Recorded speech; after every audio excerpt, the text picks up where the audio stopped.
From this result, consciousness must go on still further in its contradictory movement and of necessity again dissemble this suppression of moral action. Morality is the in itself, the merely implicit element. If it is to be actual, the final purpose of the world cannot be fulfilled. Rather, the moral consciousness must exist on its own account and find itself confronted by a nature opposed to it. But it must be perfected in its own self. This leads to the second postulate of the harmony of itself and the nature which is immediately an element in it, that is, the sense nature. Moral self-consciousness asserts that its purpose is pure, is independent of inclinations and impulses, which implies that it has eliminated within itself sensuous purposes. But this alleged elimination of the element of sense, it dissembles again. It acts, brings its purpose into actual existence, and the self-conscious sense nature, which is supposed to be eliminated, is precisely this middle term or mediating element between pure consciousness and actual existence. It is the instrument or organ of the former for its realization, and what is called impulse, inclination.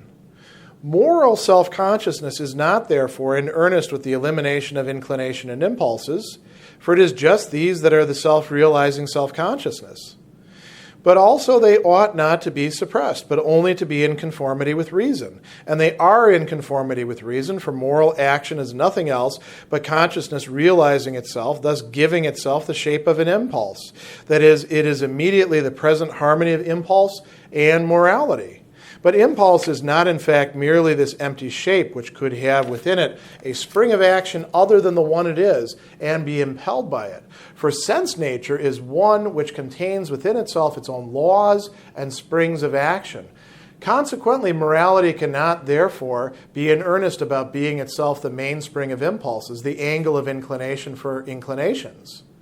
For since these have their own fixed quality and peculiar content, the consciousness to which they were to conform would be rather in conformity with them, a conformity with which moral self-consciousness refuses to comply.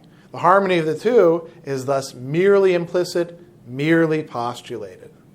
In moral action, the actually present harmony of morality and the sense nature was just now asserted, but now is displaced. The harmony is beyond consciousness in a nebulous remoteness where nothing can any more be accurately distinguished or comprehended.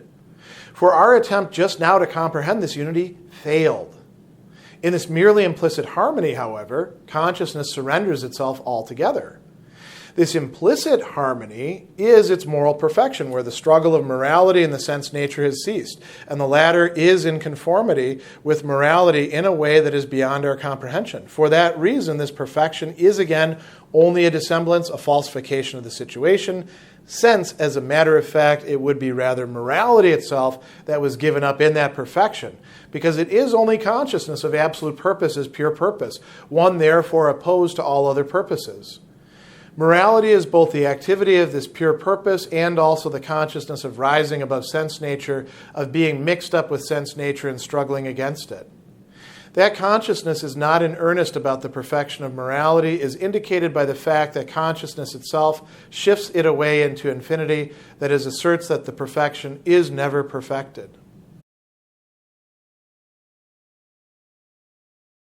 Paragraph 622 is quite a lengthy paragraph. There's a lot going on in this section.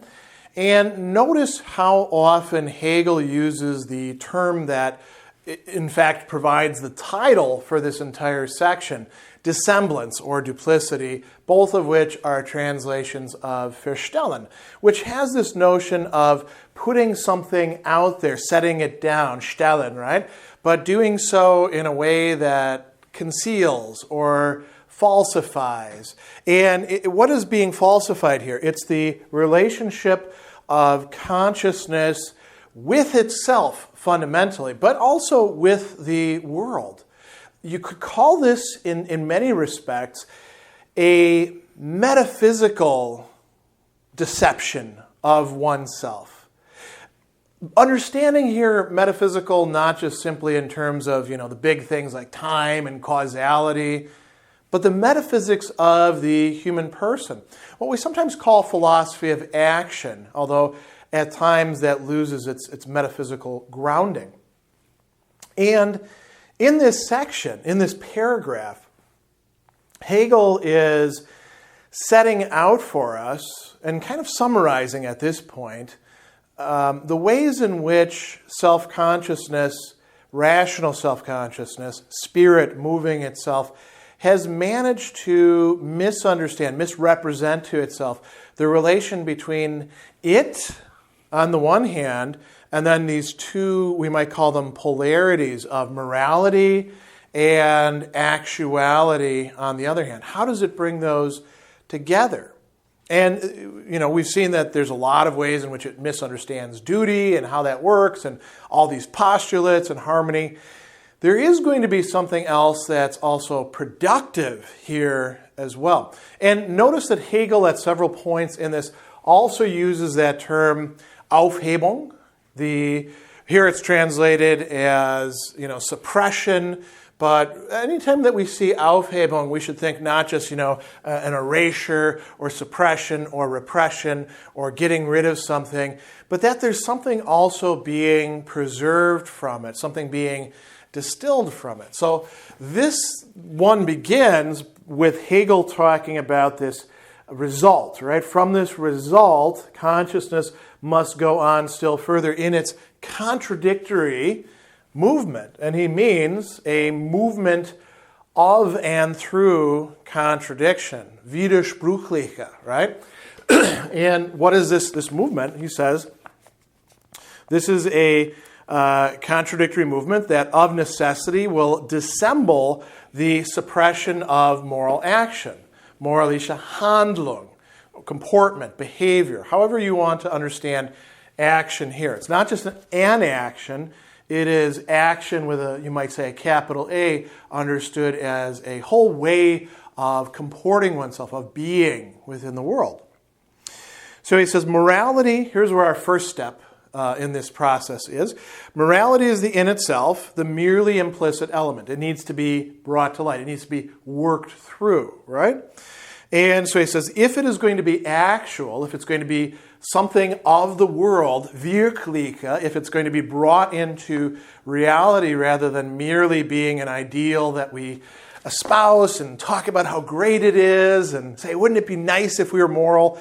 Morality, part of the drive behind it that we've seen in the previous section is if we're going to talk about morality at all, it's already got a sort of drive to it that it should be actual. But it isn't actual yet. So he goes on and he says, if it's going to be actual, as we've seen in the previous paragraphs, then the final purpose of the world cannot be fulfilled. So that's paradoxical, isn't it? If we're going to follow the should, the ought, then somehow we lose track of the end, the purpose, the Zweck that should be inhabiting that should. I've used a lot of shoulds in that sentence. Let me rephrase that. On the one hand, we have over here morality with its imperatives, with its telling us what to do. Not just saying it would be a good idea if you were to do this. It's saying do this. You ought to behave this way. On the other hand, if we do in fact behave that way, and we fulfill the purpose of morality, we lose the final purpose, the Zweck, the end, what it is that we're trying to strive for of the world. And morality, in a way, goes astray. A little bit later in this paragraph, Hegel is going to talk about a displacement. And that's actually a good term for thinking about what happens here earlier in the paragraph. We have all of these displacements, these slippages. So he goes on and he says, rather, the moral consciousness must exist on its own account and find itself confronted by a nature opposed to it. What is this nature? The nature of the world, the way things work. The physical world, right? Where we have to overcome, say, physical pain and hardship and transform it through our labor. But even more than that, you could say the social and cultural and political world, where things aren't fair, where morality, although it exists and lots of people give lip service to it, has not become actual, where in fact it's been subverted, where most people don't behave like decent human beings, at least a good portion of the time. And a lot of the people, when they do, they're secretly plotting how they might get away with not behaving that way. Or they're chuckling to themselves about the fact that they managed to pull off a dissemblance of their foul, base motives. Sort of like Kant's shopkeeper who gives the fair price and is thinking to himself, you bastards, if I could cheat you, I would. Now, Kant doesn't say that, but you could well imagine somebody like that. So he says, the moral consciousness must find itself confronted by a nature opposed to it. Without that opposition of nature, there's no resistance. There's no raw material on which moral consciousness can actually operate and perfect itself and build itself and show itself. Show itself in its essence. So he goes on and he says, moral consciousness must be perfected in its own self. So this leads us, he says, to this second postulate of a harmony, right? A harmony of what? The harmony of itself, moral consciousness, and the nature, which is immediately an element in it. Now, we can understand the nature as being the natural world. We can also understand the nature as being human nature in the sense where we say, oh, well, that's just human nature. Everybody's kind of a jerk, right? People are all out for themselves. That's nature, but then nature is also within me. If I'm being honest with myself as a moral being, I have to own up to the fact that the reason I don't measure up is because I have all of this, as Kant would put it, and other thinkers as well, sensuous nature that drives me in certain ways. As a matter of fact, this is not just something of German idealism and Kant. This goes all the way back through early modern philosophy. You're going to find this in Descartes. You're going to find this in other thinkers. And it goes into medieval philosophy. It goes all the way back to ancient philosophy. This notion that our sensuous nature leads us to have all these desires and drives and impulses that are not really rational, and although they can be harnessed by or brought under the sway of reason, and they get us into trouble. And that's part of me. That's what I carry around inside of me all the time. I am a pleasure-seeking being, like it or not. I am a pain-avoiding being, like it or not. I care about what my neighbor thinks of me, even if it's about stupid things that shouldn't really matter to me. We could go on and on and on with examples of this sensuous nature, right? So there's a reconciliation here, a postulated harmony. But it's postulated. It doesn't mean that it actually is the case. So he says, moral self-consciousness asserts that its purpose is pure, right? I'm a good person. I'm going to do the right thing. I understand what my duties are. I'm going to fulfill them. And then I've got this other part of myself that I got to kind of whip a bit, or punch into shape and make it do the right stuff. Sort of like think about Plato's tripartite soul, right? Reason, and then you've got that thumotic part, and that thumotic part is saying, appetites, get in line, knock it off, right? That's what's happening. And we could, look at other moral anthropologies besides that of Plato. We could look at that of Kant. We could look at that of Spinoza. We could look at that of Aristotle. We could look at that of the Stoics. And you're going to keep seeing the same thing. The higher part needs to do the right thing, and those lower parts keep getting in the way and screwing things up. So do we really have a harmony? No. We experience something quite different. He says, moral self-consciousness tries to tell itself something that's not true. It says that its purpose is pure. It is independent of inclinations and impulses. It says, I can imagine myself being independent of inclinations and impulses, therefore I am actually so. But this is where it gets really, really interesting. Put in another anthropology, our rational faculty is shot through and through with inclinations and impulses that come to it partly from its sensuous nature. And it's lying to itself in pretending that that's not the case. So all of that repression, all of that shoving it down, you appetites get in line, that's going to be counterproductive. isn't it? He goes on and he says, this alleged elimination of the element of sense, it dissembles again. Moral consciousness, he says, acts. It brings a purpose, a zweck, a goal, into actual existence.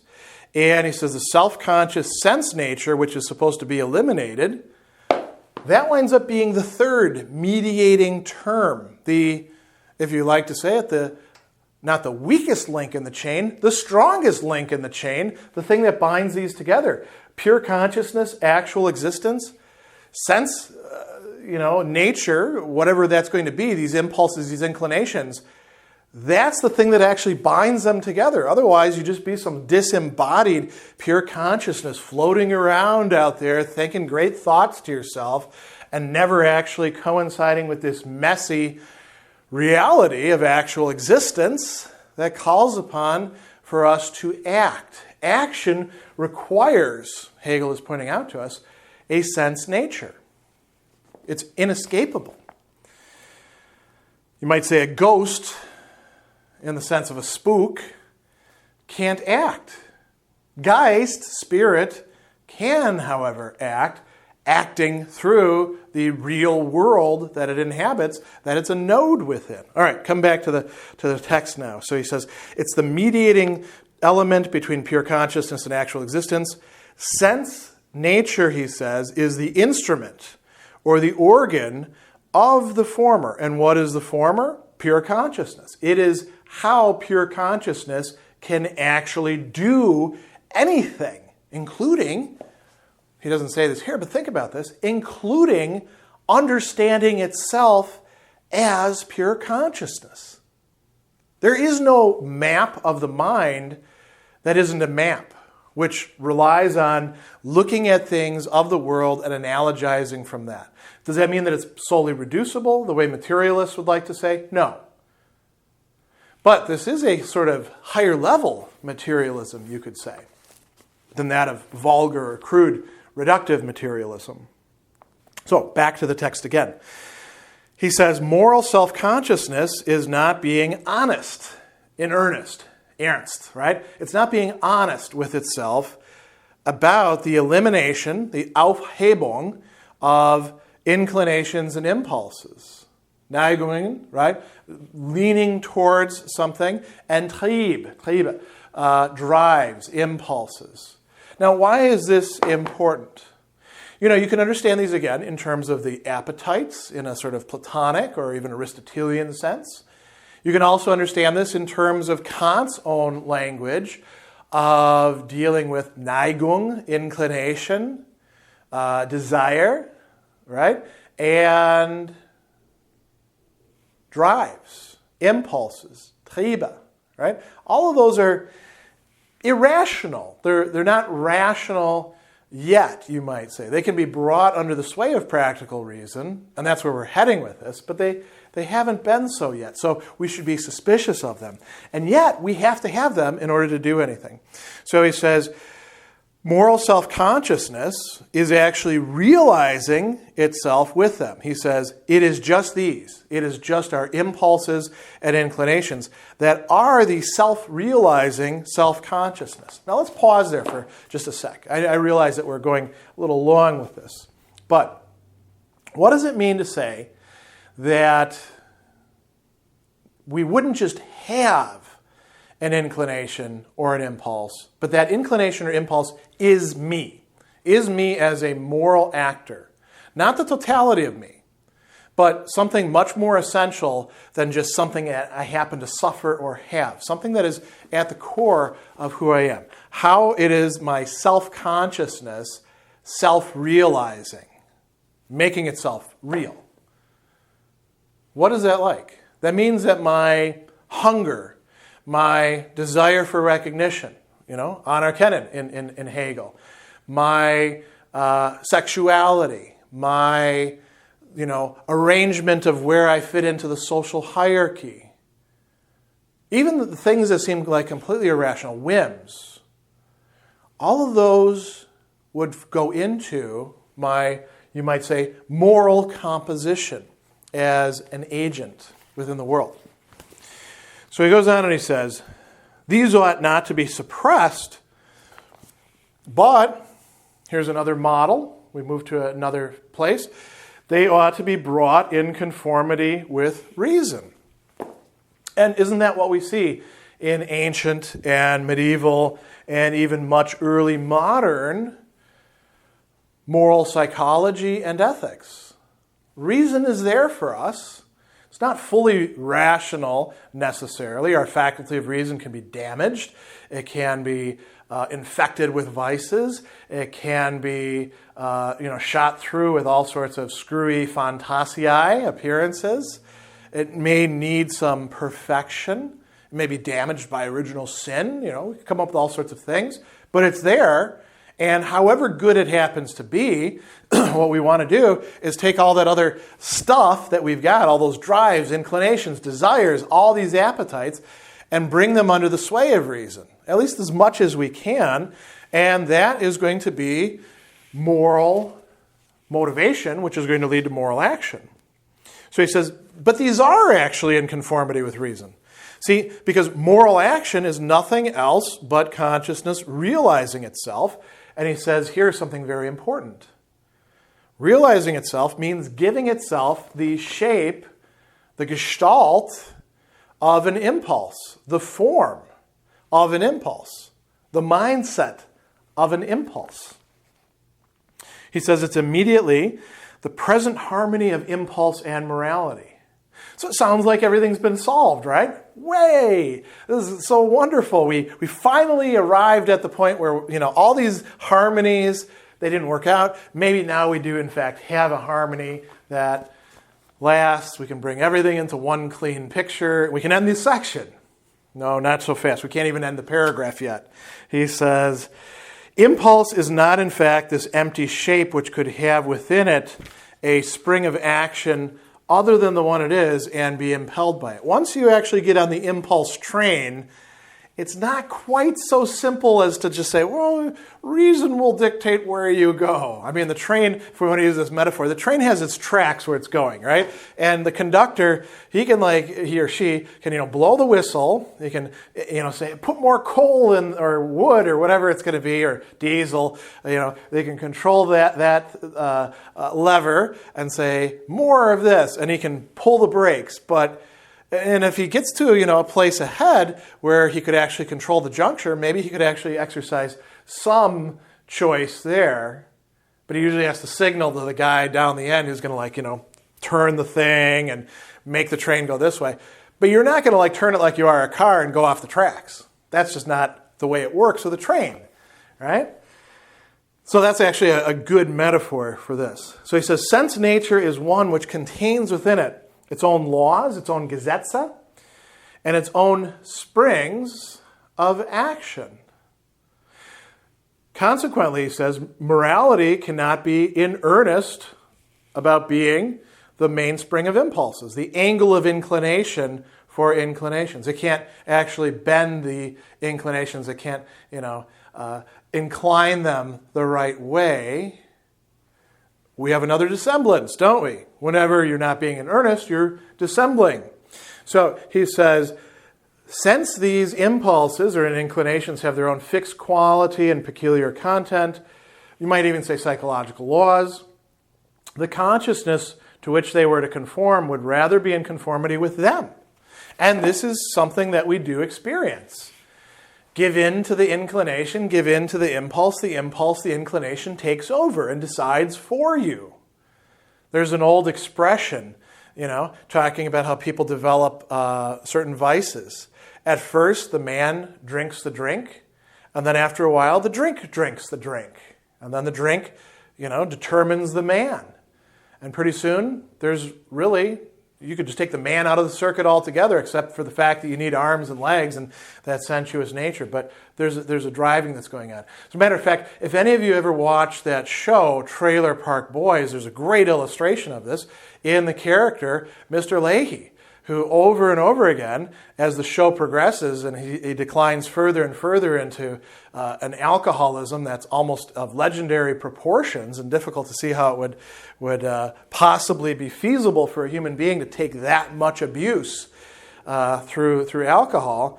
He talks about letting the liquor do the thinking. He runs into conundrums, and then he says, I just need to, down a fifth, and then the liquor will do the thinking for me. And impulses, you could say, work much the same way. We talk, in very, sort of silly terms for men about letting the little head do the thinking for the big head. And what are we talking about there?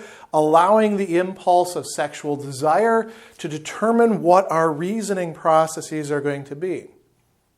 We could talk this way about all sorts of impulses and desires. So he says, again, the consciousness to which they were to conform, the moral consciousness, would rather be in conformity with them, a conformity with which moral self-consciousness refuses to comply. So we have a disagreement there.